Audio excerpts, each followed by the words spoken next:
All right, so we're here with another episode of the Made in New York podcast with architect Ari Aufgang. We've done a ton of stuff. I mean, every time I turn around, I'm seeing another building you guys are doing. So tell a little about yourself, what you do, your history, and so on. All right. Well, thanks for having me today. Pleasure. I've been in the business for going on 20 years. I've been very lucky. I moved here from Argentina when I was 2 years old.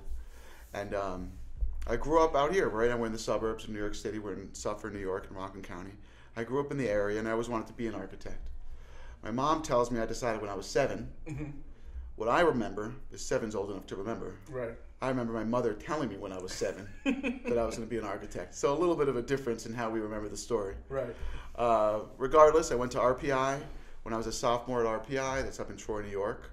I got a job at this small firm near my parents' house in Rockland County. At the time, they were doing renovations of low-income buildings in Harlem. Okay. So as an intern, they would send me every morning to measure old buildings. I remember being on some of these blocks in Harlem. This is going back to the late 90s. And every morning when I showed up, I'd have to make a deal with the guys on the corner as to which building I'm going to. I would point to the building that I'm going to go measure that day. They would run in, grab whatever they were hiding inside, move it to another building, and then leave me alone for the rest of the day as I did my job. And the next morning we'd do it again. And that's how I got to know the blocks in Harlem.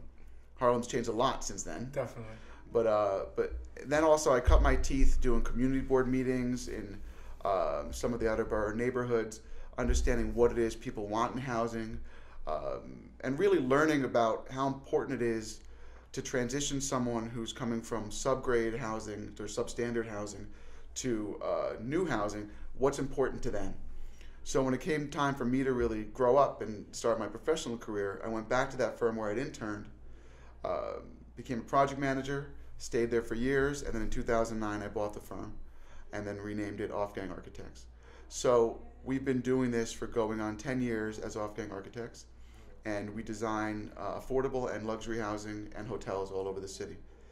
Every once in a while we'll design a commercial building, but housing is really our thing. So talk to me about what a typical day looks like. And I know typical in real estate that doesn't really exist, but right. but what are some of the things that you as running an architectural firm do in your daily? So I'd say that most of my day is taken up by our form of marketing. So our form of marketing isn't traditional. It's not advertising, it's not meeting with media. It's really working with our clients and potential clients to help them figure out what properties they should buy and develop. Mm-hmm. So we're really an advisor to them way before they buy the property. Mm-hmm. So if I look back at my books for the past few years, for every 10 jobs I looked at with a client, they might have only bought one. Right. So that's what I do. I have a team that I call my feasibility and land use team here in the office. There's 5 of us all day. Zoning calculations, building code calculations, feasibility studies, driving to sites, taking the train out there to the city to see what's going on in a neighborhood and telling them what we think they should build. Mm-hmm. It's not as simple as just what's permitted by zoning, because sometimes zoning might allow you to build a 90,000 square foot hospital, but that might not be right for that neighborhood. What might be right would be 70,000 square feet of housing. So it's really an advisory job. And then once we get the job and the client goes forward, I give it to one of my associates and they run with it. They do plans, construction documents, follow up with construction administration. They work with brokers and designers, engineers to really develop the whole job.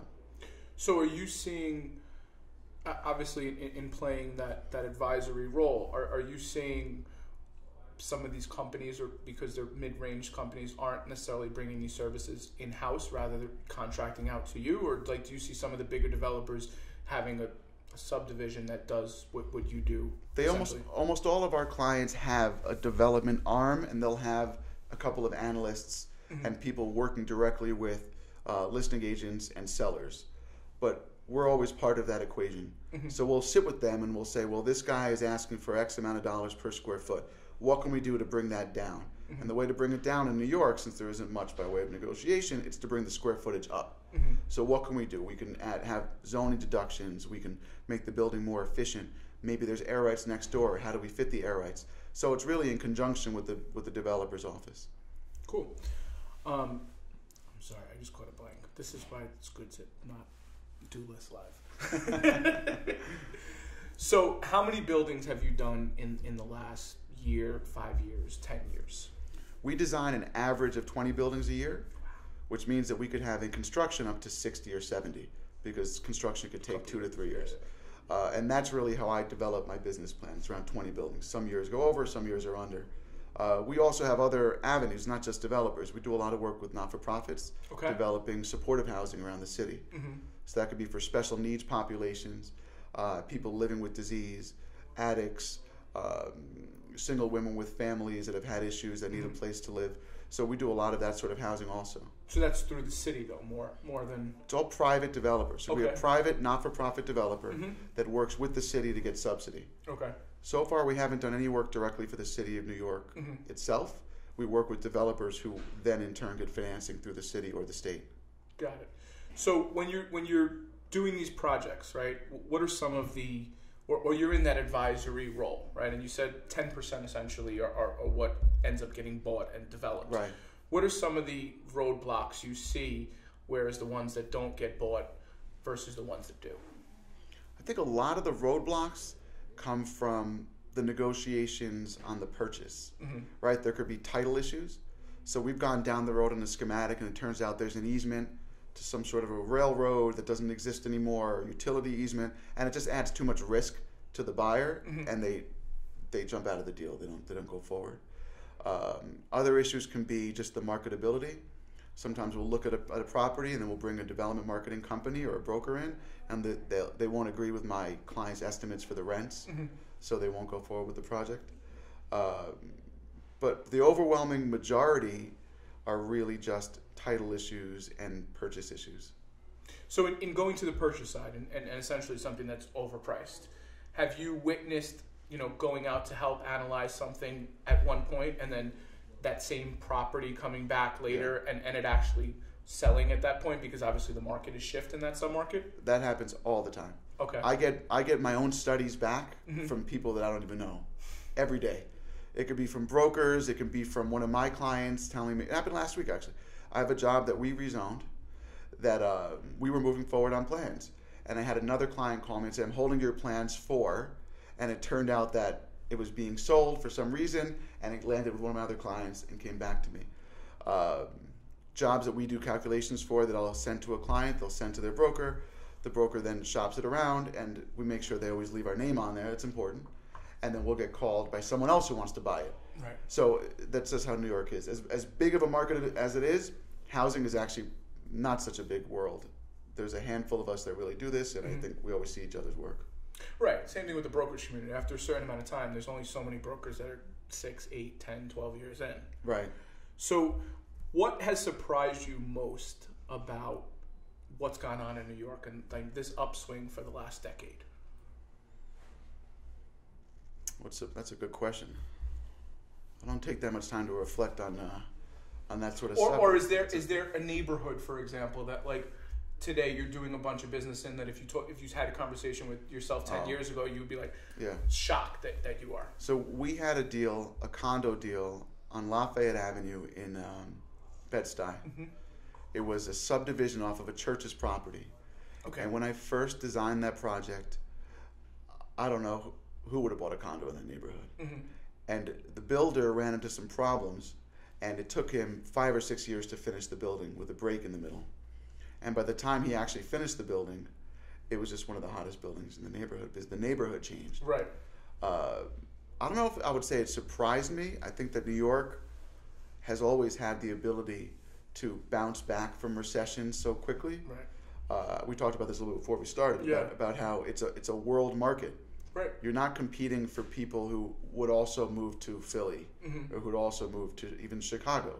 It's not. It's New York, it's Tokyo, it's Shanghai, it's San Francisco. There are very few places in the world where these businesses are going to go, where the people are going to go. So it bounces back. It stays more resilient when there is a downturn in the economy. One surprise, and it sort of relates more to the exact type of work that I do, the mixed income luxury world, is how easily these buildings have fit into these neighborhoods, even with a component of low-income housing. I'd say if you went back 20 years and you told someone you're going to build a building that's half low-income and put it in downtown Brooklyn, a block from the Barclays didn't exist, or that sort of neighborhood, they'd say, no way. I went to high school right there, so I know all too well. But I mean, that happens every day now. Right. Every day, and no one even No one cares. No one says, "Oh, I'm not going to go to that building. It's 30% low income." Mm-hmm. I haven't heard that comment once. If anything, I hear the comment from the residents on the other side. I hear the comment from residents on the low income side of some of these mixed buildings when I go to ribbon cuttings and tell me, it's tough. I go on the elevator and there's kids with new Jordans every day. I got to explain to my kid, what's going on. That's the hard side. Right. But it's just very New York. It's just all mixed up. So in talking about that subset, and specifically in the luxury market, a lot more than 50% of the condos that are built are owned foreignly and are rental units essentially. Right. But it seems like you do a lot more work in the burbs. Yeah. Or in the boroughs. Yeah. So you probably see more actual New Yorkers in those places. What have you seen change in the last decade as to like what the average New Yorker is looking for in a home?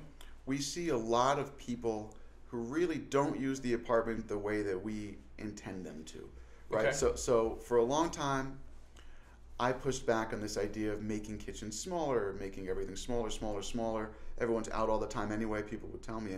And I knew that was a lifestyle issue for single people and young professionals. But we're seeing families even that just really don't use the kitchen in their apartment. They're out for dinner all the time. Everyone's taking out. Everyone's going out for all the recreation. So the apartments can be smaller and they're still very comfortable. Mm-hmm. I think people are living a little bit more simply as far as what they have also. They don't need 3 coat closets and huge walk-ins in their bedrooms. People You should tell my wife that. yeah, I mean, it's some people, right? Right, I definitely walk into buildings that I've done in parts of Brooklyn. This has happened. I walked into an apartment once. It was occupied for a job I did on Myrtle Avenue, right by Pratt. And I opened the kitchen cabinets. I was just doing a walkthrough with the tenant there. And she had her sweaters in the kitchen cabinet. And there was a board over the sink. And she had like her work papers on top of the sink. I'm like, well, that's crazy. What if you want to use the kitchen? And she's like, oh, I don't use the kitchen. I had a client who was selling a place on the Upper East Side who used the stove as storage. In the actual stove? In the actual stove as storage. I was like, what happens if like you... Oh, he's like, oh. That's right. But yeah, no, storage is... So in hearing those conversations from the end user saying, well, we're not using this as much as you have expected it, has that caused you to then develop differently or to draw up plans differently? It has. We definitely try to reflect the market as much as we can with a caveat. The caveat is markets change, right? So I don't want to, I remember the funniest example was I have a long-time client, about 20 years, who's third generation. So his grandfather developed housing in Queens and parts of Brooklyn. They've been around forever. And when the city released the RFP about 5 or 6 years ago for the first micro unit job, I developed the whole plan. I worked with architects in my office, interior designers. We had plans done, physical models, 3D models, renderings, everything. All studios. It was micro units. And I went to his office out in Long Island to present it to him. He listened for over an hour. He looked at me. He said, "Why would I want a building with all studios?"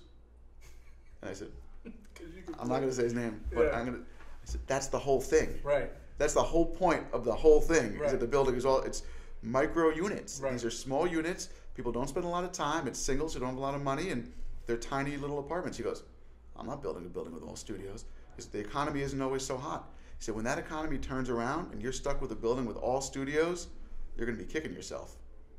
So we presented a plan that had studios in ones, and we lost. That's what happened. But I think there's something to be said for how he was thinking about it. Right now, that's hot. Right. But what happens if the economy slows down? You don't want to have a building with all studios. You want to be able to provide different options for people. Okay. I don't necessarily agree with that, but that's fine. Well, he as a management person, that's what he was saying. Right. His concern was the transiency. So he was saying, every studio you're changing every month. People don't stay long. So every time you leave, every time someone leaves, you have to renovate, refinish the floors, renovate the kitchen, do all your work. The most stable tenant from a management perspective is someone who stays for a long time. Right. So he would rather have some larger apartments that people can grow into. Mm-hmm. And that was his take. I understand. I also know that, like, if you look at the data from the micro units, they blend at significantly higher cost per square foot than anything else that's around it. So, I mean, at the end of the day, just a dollars and cents conversation. Right. And granted, yes, we're in a long-term up market. I just think it makes the most sense because you're always going to have people that want to live in a luxury product, regardless of what happens in the economy. Okay. You may have less people because some businesses decide to hire less people, but I don't think you're going to see a mass exodus anytime soon. I mean, if you look at the data, I mean, granted, this last decade we didn't grow as fast as the previous decade, Right. but we're still almost at 9 million people. And, Right. and New York is, in my opinion, significantly less dense than most other major international cities. That's true, and I think that's driving a lot of this new type of design that we're doing with very small apartments, trying to make it more dense, particularly around transportation nodes. It's important to do more high-rise. I think that it's just about sort of planning, even if it's never going to, if the market's never going to slow down the way it has in the past, the preferences in the market might modulate, right? Like right now, like family size is particularly small. Micro units, sure, and smaller apartments bring the most rent per foot day one. So a lot of my clients are trying to rent up once and sell their buildings, focus there. Right. But a lot of my clients who are generational owners who keep buildings for a very long time, they want me to put a couple of lines of threes in there. They just, even though they want them efficient and they want them nice, but they want a few lines of 3-bedroom apartments because they want to be able to have some families in there that stay a long time. It just helps to temper the building. It's a risk reward. Exactly. Yeah, no, totally. So, in talking about the size of units, right, and you've done this now for a while, have you seen them get smaller over the last decade? Absolutely. And how have you seen that? Have you seen that at all impact living? Like, do you think New Yorkers live differently today than they lived 10 years ago? I do. I think that, well, maybe not 10 years ago. I think that the old standard of housing was a lot older than 10 years old. Right. The city guidelines for affordable housing and how they have separate guidelines from code, size of rooms, size of closets, size of kitchens, they were 30 years old. And in the 80s, there was a different understanding of how the family worked. I'd say that, if I could, I know it might not be the most popular thing, I don't love the concept of the way to make housing more affordable in New York is to keep making units smaller and smaller and smaller. I think you need to build up. I think height would help to give you more square footage. Limitations on square footage definitely hinder the ability, right? Because you're making the apartments much smaller to yield more return on the building that you have. Like you said, the smaller apartments yield more return. But, I mean, wouldn't it be great if you could make apartments more affordable and still have a little bit of space? Right. But I mean, I think based off of just sheer economics, like where land prices are, what your hard and soft costs are, it's just not always realistic, which is why 9 out of the 10 deals that your clients see they pass on. Right. But I find it very interesting, having now done this for a decade, how I've watched neighborhoods shape in that time, and even before that, just being a New Yorker, like I remember pre-development Kent Avenue, where you didn't go. Right. It was a whole different world over there. Right. You know, and looking at like what's gone on, like in the, like you were talking about Pratt earlier, in the whole Clinton Hill area. Right. Like I went to Brooklyn Tech, so I used to have a friend that lived on St. James, and she would be like, "Oh, let's hang out," and I was like, "No, I'm not coming to your house after school." Right. But now it's $3 million townhouses. Right. Where do you see the next shift towards? So I think that the city, well, we're doing a lot of development right now in the Rockaways. Okay. The Rockaways are interesting, but it is far away. It's a long train ride. Astoria, I mean, I lived in Astoria in 2006, and it was beautiful even back then. But today it's even nicer. Long Island City, of course, transportation options are great. But if I can go outside of the boroughs for 1 second, I think inner ring suburbs also have a lot of potential because of cost. You're still going to have very young professionals that can't afford to have the type of apartment they want in the city, and we are seeing more and more development in regional neighborhoods in New Jersey. Such as what? Well, I think you see the river towns in Westchester County. Okay. People moving there. Maplewood, New Jersey. Okay. It's a direct train, about an hour from Penn Station. A lot of people moving out there, young couples, young families who want to have a small house and still be in and out for work very easily. Up here in Rockland, we're seeing a lot of demand for housing. I don't know that much about Long Island, but my friends from Long Island tell me they're seeing it there too. Any place you're near a train station, these are becoming options. Even here, with my office here in Suffern, I have people that work for me that live in Hoboken and Jersey City that take the train to work every day. Right. So these inner ring sort of suburbs are starting to become more of the metro area, which is really in line with what we see in other parts of the world, right? I lived in Shanghai when I was in college for 8 months, and in Shanghai, I mean, you could drive 2 hours out and you're still in Shanghai, right? It might have another name, but you drive an hour and a half and suddenly there's a whole nother city center and it's still part of Shanghai. Yeah. So I think we see that in other parts of the world, and as New York grows, you're going to see more and more of that, more nodes in other spots, and really the city and the boroughs is going to become the center city, and then everything else will be around it. That's interesting. It's very interesting, especially when you look at it on a global perspective, because it's just how many people can you fit in this area? Right. And then there's always the subset that want more space, because as you're talking, I'm thinking to myself, that actually happened to me. Like when right before my son was born, we lived in a 750 square foot 1-bedroom in Jackson Heights. Right. And then we got the crib and the dresser and everything, and we were like, this ain't gonna work. Right. And we then moved to the burbs, which is Glendale. Right. Now, granted, we're... Oh, I'm sorry. No, it's fine. I just wanted to make sure something wasn't dying. You have to... No, it's just my own. It's all right. It's my insulin pump is giving me something. That's fine. I'm a diabetic. Oh. I'm type 1 diabetic. So it shouldn't beep again. So we're on the end that borders Bushwick and Ridgewood, so we're very close to transportation. But it was a very interesting change to go from a block that had 60-unit buildings on it to a block that had single and 2 families on it. Right. And I think a lot of those single and 2 families, I look on my block and I just look at zoning and I'm like, those single families across the street are going to disappear the same way they did in Williamsburg, because you can build 4 stories. Right. Where do you think, do you see equally more, do you see equal growth in the boroughs as you see up here? What do you think is going to happen? No, yeah, the growth, definitely. The boroughs are going to get more and more urban. Okay. We see that already with proposals for different parts of the city. We opened a building on 132nd Street, East 132nd in the Bronx, called the Bridge Line, South Bronx. And my friend who's a broker told me that they leased 40% in the dead of winter. So people are looking to other places. Now there are big jobs being proposed all around that area, in Kew Gardens and in different parts. So you're going to see a densification and urbanization of some of those boroughs, and that sort of less dense 2 and 3 families going to start to move out. But I think you need it. I mean, 9 million people feels like a lot, but that's a tiny city in China. Right. So I think if we are going to compete on a global scale and more people drive the economy, you're going to see densification of the boroughs, and then densification of the suburbs also. Do you think do you think you're going to see a shift along? So a lot of these main corridors in the boroughs are flanked with single or 2-story retail, maybe small apartment above it. Yeah.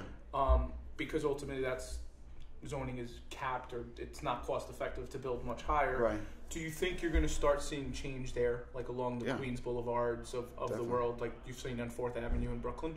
Yeah, well, we built 3 buildings on 4th Avenue in Brooklyn in the past 5 years. And I just saw last week on City Planning's website, they're proposing a new rezoning to make it even bigger. Right. So I think you're definitely going to see that. What drives a lot of that might be a little bit too wonky for this talk, but it's the parking required in the zoning. So the way that the city deals with planning is not just saying this is how much you're allowed to build, it's this is how much you're allowed to build. And by the way, you have to put this many cars if you do it. So that starts to limit how much you can build in some of those neighborhoods. With the introduction of transit zones 2 years ago, where they eliminated the need for parking, the requirement of parking for all affordable housing near a train or within a certain distance of a train, people are looking at those neighborhoods again. Because you used to be able to build 6 stories on Queens Boulevard, but you need 50% parking for the units, and you couldn't afford to dig a huge basement. But if you can do those apartments with no parking and just make them median income, some sort of an average median income for the area, then it's worth it. So that's starting to have an effect. Plus, there's variances and special permits you can apply for to help with parking requirements. But yeah, I think rezonings, I've got 12 rezonings on the boards right now. Okay. We've finished over 20 in the past 2 years. So it's a lot of rezonings. So have you seen some of these large sales of assets, like a Parker Towers that trades for $500 million?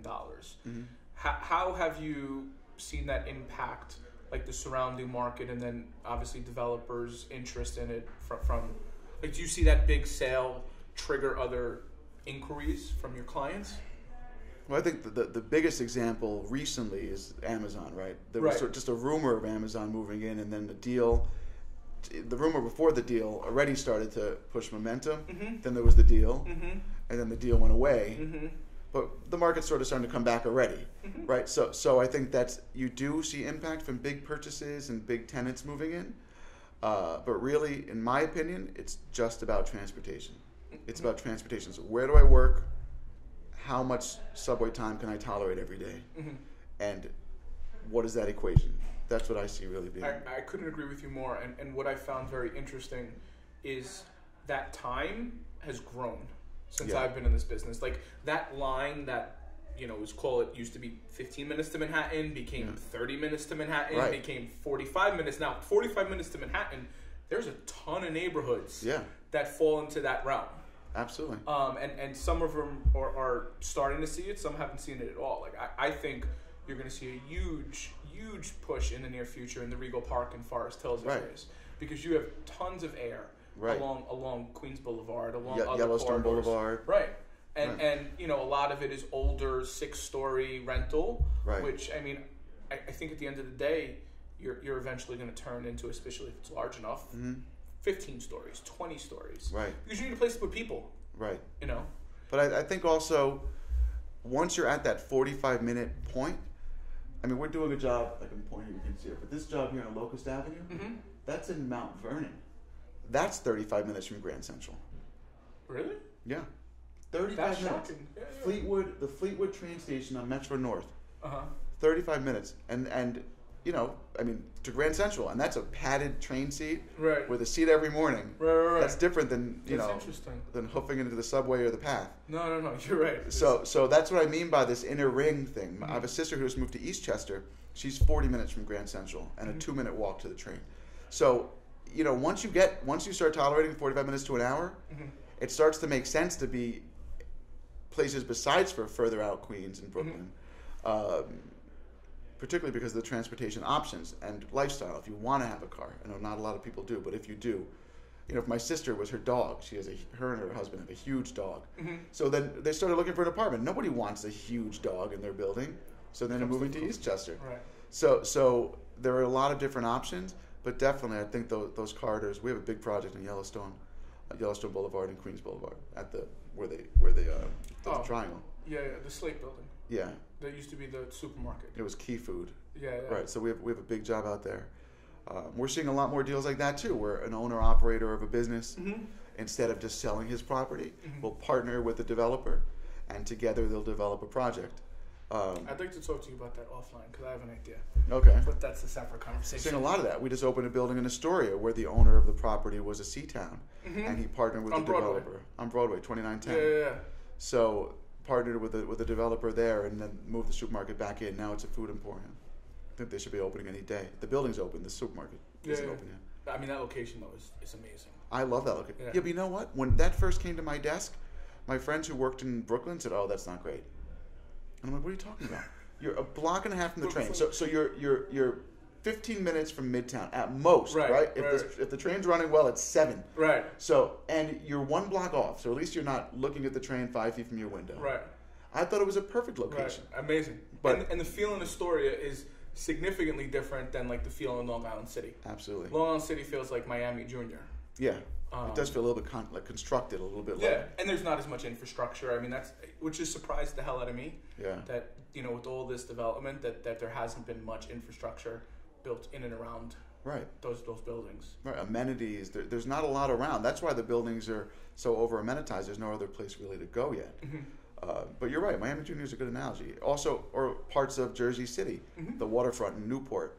It's beautiful. You got the greatest views. I knew a broker there 15 years ago, and he told me, "You think you were so hot?" I was living in Manhattan at the time. I'm looking at your city from my window. So he thought he had the better location. Right. But really, you go downstairs and there was nothing there. Right. After 5 o'clock, everybody went home from work. You had to walk 3 blocks to get a bad piece of pizza. Right? So Long Island City still has a little bit of that. Yeah. Astoria, not as much. No. Astoria's got stuff everywhere. Astoria also has multiple commercial corridors, Right. and there's very little large-scale development. Right. So there's not like a super influx of population, although it's definitely grown in the last decade, 20 years. Right. I'm a little biased. I'm a Queens kid, born in Yeah. No, I love Astoria. It's great out there. So what has been one of your projects that's really excited you? Like, more than just because obviously at a certain point it's another project, but there's got to be something, or maybe even a couple of them that you've been very excited about. Tell me about that. I talked about the Bridgeline project. It's not our biggest job, but I love designing. It's really the first new construction, fully market rate rental building in the South Bronx, in the Mott Haven area. There have been some conversions, some very successful conversions. The Clock Tower building is one. I've loved the Bronx for a long time. Worked in the Bronx for many, many years, and my family, I'm from Argentina. My grandmother was from the Bronx, and she moved to Argentina. So I've always been in and around that area, and I think that it was about time that people noticed how great the Bronx is. And it's not the new Brooklyn, it's not the new Queens. It's got its own flavor, and it really is special. And so that deal was very important to me. I think that we designed it in a way that paid a lot of attention to detail. It's a funky lot. There's some crazy balconies and pointed rooms and little, nooks in apartments. And so it's interesting. It's got great views. And up the block, we're designing a commercial renovation of, I still call it the History Channel building. Now it's the iHeart Music. Okay, with the huge lit up billboard. I see it when I come over the bridge, like I'm getting off on 125th Street. Exactly. In Harlem. Yeah. So forever was the History Channel billboard. Now it's iHeart Radio. That we're designing a renovation, restoration renovation of that building, all commercial. And that corridor right there in Mott Haven is so interesting to me. And I know it's not news anymore. Right. Everybody knows, but you can ask some of my clients. I've been preaching about it for a while. It's really, the transportation's good, and just the neighborhood is great. The people are great. So you just said something interesting. You've been preaching it for a while. Yeah. So you've been doing this long enough. How far ahead of you, because of your experience, do you find yourselves ahead of developers in understanding what's next or what's going to pop? We don't really know until it happens, right? So when I was preaching about the Bronx and some of my clients, and there's 2 or 3 in particular that I hope listen to this, because I literally took them out to dinner and I sat them down and I said, guys, something is happening along Bruckner Boulevard and 132nd Street. And all 3 told me I'm crazy. And now you look back, and I'm not going to say I was right, but something is happening there. I'd say that because we've been involved in so many transitions of neighborhood, including Harlem in the early 2000s, I don't know if we as an office can claim to be ahead of anything, but I could say that we sort of get a feel for the trends. Right. You see the artists move in, you see young people move in, and plus you could feel retail shifts a little. Exactly. You see like one store that goes from being whatever it was to a cool restaurant, and then you see another one, and then so you start to feel it. I'd say 5 or 6 years before it really hits the newspapers and blogs, you know that something's happening, and really, it's not so black and white, right? It's a back and forth between the market and the developer and the development. So even we develop a fully low-income housing job in a neighborhood that's rough. Just putting a brand new building on that corner and seeing people move in and take pride in the building, that changes the neighborhood already. Right. And then you see maybe one of those people that moves in is like, well, I always wanted to have a bagel store. And now they go downstairs and they rent one. And you see it start to happen. And all of these things that happen in all these different neighborhoods around the city, I think were led by low-income housing and new retail. That was kind of the way that people moved to the neighborhoods, and then the market rate stuff came behind it. So obviously the follow-up question is your genie ball, where does it tell you people should be looking at now, or where are your developers telling you you're crazy and you're like, this is going to be the next thing? Some are still saying I'm crazy about the Bronx. It's all right. But I still believe in it. I think you're right. I think further east in Queens, Brooklyn, we kind of can't get any further east anymore, right? We're out there. You can go right? south. You can go south. Right. Sunset Park and south of that. Right, that's true. But parts of East New York, people are already speculating and overpaying for land, and Brownsville already we all know about. But I don't want to sound like a broken record, but I really think that it's everything that's right outside of that. What's right outside of the boroughs, that's where, if you can go near a train station in some inner ring suburb and just buy some guy's old carpet factory in 10 years you're going to be building 3 apartment buildings and retail. It's like that sort of stuff I really see moving. It might be because less people are trying to buy it, that there's more opportunity there. Okay. Right. Prices are very inflated. I'd say already in even along Yellowstone Boulevard and Queens Boulevard, prices are already high. But in these inner ring suburbs, there's still opportunities to really buy and develop. So is there a plan at a certain point to do off-gang development? Not in the city. It's a big pond, right? I mean, it's a big pond, and I'd be a very, very small fish. I mean, the way I look at it is bringing. I mean, if this is something that you've done, right? It's just bringing other capacities ultimately in house. But at the end of the day, everybody.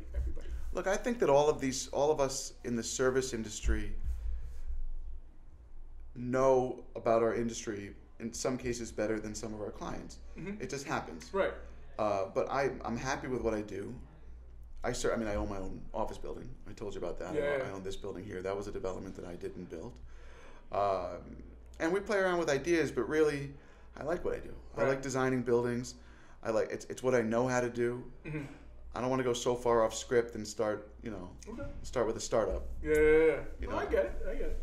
So, been very successful. I've definitely seen a lot more of you in the last 18 months or so, like in what you're actually doing, in the industry seeing what you're doing. What's in the plan for the next few years?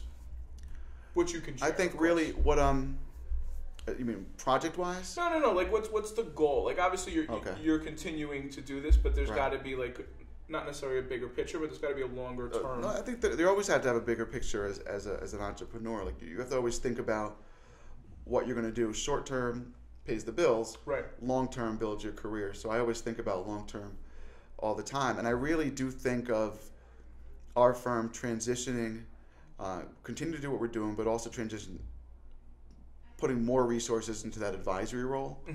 I'm a little bit paranoid about things like AI and different pieces of software. Right? There's a few different companies working on zoning software for the city of New York right now. And anytime I mention it to a zoning attorney or an architect, and they always tell me, everyone, smartest guys in the business, they'll never be able to understand New York City zoning. I don't believe that. That means they absolutely will. I think they absolutely will be able to understand New York City zoning. And I think that within a couple of years, there's going to be software that you're going to plug in your address, and it's going to understand the easements, it's going to understand land use, it's going to understand traffic and everything else, and give you an idea. But it's never going to replace the knowledge base of someone who's been designing housing for so many years and a group of people who really care about the best project for the client. So that's that advisory thing. So that's something I've really been thinking about a lot. But I think that'll mostly impact the small developer, like the individual, less than 10 units. Because the person that has a large firm and has been doing this, even if it's 40, 50, 60, 100 units or plus, they have a way that they've been doing business. And what I found is that subset of people are generally the least prone to want to change. Right. So if they found a method, like very similar to what you were saying, like I like doing this, I want to do this, I don't necessarily want to go into new doing development. Right. I think the same thing is going to happen. Like I think developers are the last ones, or landlords are the last ones that are going to adapt to technology. I think that's one of the last dominoes to fall. You're right. I think construction in general has been very slow to adapt to technology. You still have to buy brick by faxing a form into the manufacturer. You were telling me that. Yeah. So tell us, share that. That's really how you buy brick. It's unbelievable. You have to either email the guy, and then he faxes the form in, and then you get a ticket. If you ever bought building supplies from Building Supply House, you literally still get a printout of dot matrix printing with the little holes on the side from the wheels of what you ordered to check. It's like they call it the ticket. It's unbelievable that that's still how it's done. And now some people say it's done that way because of the tendencies of the people in the trailer, right? Sort of stubborn old guys, don't want to change what they do. But those people are being replaced over time by younger people that like technology. Right now, they're being replaced with no people. Or with no people. I mean, but even us, we design our buildings in Revit, in 3D now, so we don't use CAD anymore. We use Revit. So Revit is an actual model where you build the whole building in the computer. And I see it as it's the cheapest, easiest dry run. You can literally build the structure, add the mechanicals, electrical, plumbing, put the skin, add the apartments, add the bathrooms and kitchens, and you could see, and you can have a model, and you go into the model and you move the camera, you could see what's hitting each other, what's working, what's not working, and you can walk through the entire building. I was in a trailer last week with the builder, and he told me this Revit thing's really not helping us at all. And I said, what do you mean it's not helping you? He said, well, we're looking at the prints, it's really the same. I said, well, how many people do you have in your trailer with a big 50-inch screen and a computer showing you the model when you have a problem? He goes, we don't have anyone with the model in the trailer. I said, well, of course it's not helping you. You don't have anybody there with the model. If you're just going to print out from it, it's going to be the same as any other print. Right. And now they're going to put a workstation in each trailer, and they're going to start to see the benefits. So it does take time to change. I forgot your question. I don't know, I do too. I was, but I do think that I do think the advisory thing. Mm-hmm. There's something that I think a lot about, and I went on one of the big accounting firms' websites, one of the big worldwide accounting firms' websites, and I was just looking for ideas. I'm redoing our website, redoing our branding, and I'm looking for ideas. I noticed that it doesn't say the word accounting on their website. Mm-hmm. It says everything else. It's how to protect yourself from identity theft. What's the right investment in a down market? Everything else you ever want to know about is on their website. Mm-hmm. You can't even tell they're accountants. Mm-hmm. So I'm thinking, well, they know. Computers are doing the taxes, right? Software is doing the taxes. Mm-hmm. So what makes them valuable? Mm-hmm. So I think a lot about how does that translate to our industry. Mm-hmm. I haven't quite figured it out, but I'm thinking about it. That's exactly why I'm doing this. Well, you do, yeah. Because I'm telling, for me, like everything you're saying is exactly what my focus is on the content that I put out on social media. So this is essentially new age relationship building. Right. And it's telling a story that someone somewhere is going to consume in a way that wasn't done. Right. And who knows who that person is that eventually may lead to a text, a DM, a call, or right. for either of us. And that's the beauty of what this is. But I think that's absolutely the right strategy because it's brand. Because right. I truly 100% believe Amazon in the next 5 years will turn on, hey Alexa, help me find a home. Totally. And what they're going to do is they're going to buy one of the biggest real estate companies that has a national, maybe international presence, and then just filter all of those leads through that company. Mm-hmm. I personally think it's going to be Compass. But that's just my own 2 cents. For why? Because Compass's database sort of driven. Because they're focusing on the top 20% of all of these markets. So Amazon can also, handle their red in their books. Right. And having that 20% in these top markets is very easy to then grow because they're already serving these 20 markets. Mm-hmm. Right. And Compass is also going international. Mm-hmm. So I think it allows Amazon to take that next step. And I mean, just looking at everything they're doing, like they're not just a services company. They're becoming. I think they'll be the face of retail in America. I think you'll see an Amazon in every store, every corner, the same way you saw the expansion a decade ago with Starbucks. Right. Because that's how they're gonna win the last mile. Right. And that's essentially the future. And things continue to change. And that's just my belief. I could be wrong. So what do you think it can do? What do you think the change in the market could do to the design industry? Because a lot of people don't think it's going to affect design. And I think that's naive. It's going to affect us somehow. I think things are going to get the same for a while. I think you're going to see a lot of copy and paste. I mean, if you look at like the boroughs, right? There's probably 11 designs of houses that were built from and apartments buildings from 1940 to 1930 to 1970. Right. And you drive down blocks and you're like, am I in this borough or am I in this borough? Right. And I think the same thing is going to happen because it's the same way Sears used to sell home building kits. Right. I think a lot of it will get eaten up because somebody's like, listen, I can do this at a third of the cost, right? And that's how I'm going to, make this profitable where it wouldn't have made sense before, and it'll all look the same. A lot of Williamsburg, looks the same around McCarran. Right. You used to never hang out around McCarran Park. Right. It was a different world. I remember my mother is from that neighborhood, and we always used to drive past the pool and laugh because they were like, "Oh, there's talks they're going to reopen the pool." Yeah, okay, right. It finally happened. Right, and now it's like one of the hottest things in that neighborhood. Right. So I think you're going to continue to see that as the population increases, but there'll be a move away from that at a certain point, and things will get a little more artistic. Okay. I don't think you're going to see a lot of like the Hadid building types that you have on the High Line, because you guys have big money to take that risk. Right.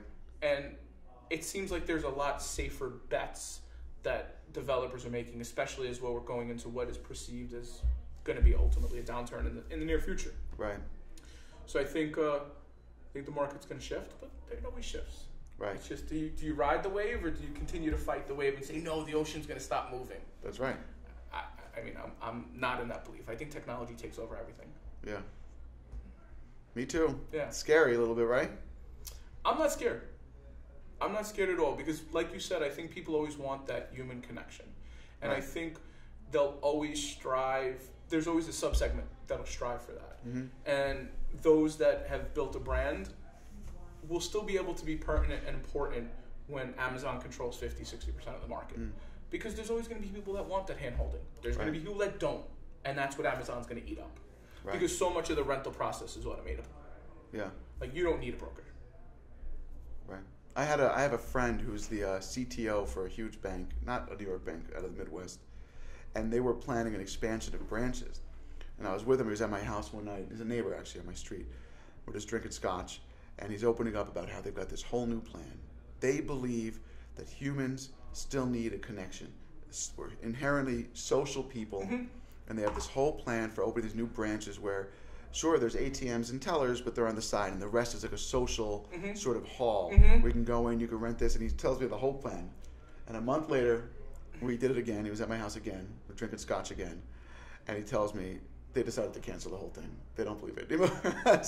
so they did this whole plan. And then when they actually got into the research, they're like, hold on a second. We have to pay rent for all this space that we're not going to rent to anyone, and we're not going to make money from because we just make money off our app. They diverted all their money to their app, and they're not opening branches anymore. So I think, I personally don't know enough about their business to decide if that was a mistake or not, but I still believe their initial instinct, which was that people do want to have some sort of contact and interaction. And even if that's through a phone or through their computer, there's still a person on the other side. Mm-hmm. Until and unless there's some sort of software that can give you that same feeling, which mm-hmm. I don't know if that's going to exist soon. We're building on it right now. Yeah. Chatbots is like a huge development in the tech world right now. I'm a tech nerd. Well, so what about that movie Her? Remember the movie Her with Joaquin? Was it Joaquin Phoenix? No. What was it about? It was when everyone's got the little ear pod. Okay. And they're talking to their operating system all day, just mm-hmm. like it's a relationship. Well, how's it any different than us on our phones now? Well, they're talking to the operating system. There's no person on the other side. Like literally to like their operating system of their phone. Mm-hmm. And just chatting all day. It's just a bot. Okay. And you never saw it? No. I'm going to have to check it out now because I'm definitely intrigued. It's very interesting. To me, the saddest part was when the guy's really down on his luck and everything's going wrong, but he still has her, this mm-hmm. operating system that he talks to all day, and he's in love with the operating system. And at one point, he realizes that she's not only talking with him, and he says, how many other people are you talking to right now? And I don't remember the number, but it was something like 200,000. And he realized that she's having that same conversation because she's so much smarter than us. Mm-hmm. She's having that same conversation with 200,000 other people, mm-hmm. and it just destroyed him to know that he had this connection, but it wasn't real. Right. So I think we need that real connection, and that's really where I think our businesses are going to have to go. Mm-hmm.